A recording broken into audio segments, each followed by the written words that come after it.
প্রাথমিক শিক্ষক নিয়োগ পরীক্ষা, প্রাথমিক সহকারী শিক্ষক এবং প্রাথমিক প্রধান শিক্ষক পরীক্ষায় এখান থেকে আশা করি 1 বা 2 নাম্বার আপনি কমন পাবেন।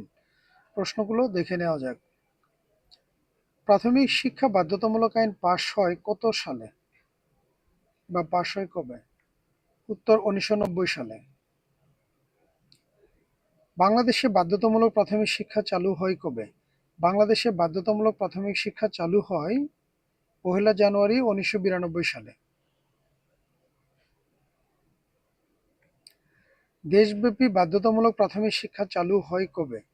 দেশব্যাপী বাধ্যতামূলক প্রাথমিক শিক্ষা চালু হয় 1 জানুয়ারি 1993 সালে। 1 জানুয়ারি 1993 সালে। খাদ্যের বিনিময়ে প্রাথমিক শিক্ষা কর্মসূচি চালু হয় কবে?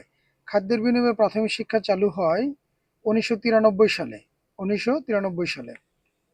প্রাথমিক শিক্ষার জন্য উপবৃত্তি চালু হয় কবে? প্রাথমিক শিক্ষার জন্য উপবৃত্তি চালু হয় 2002 সালে।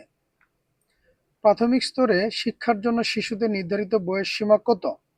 প্রাথমিক স্তরে শিক্ষার জন্য শিশুদের বয়স সীমা 6 থেকে 10 বছর।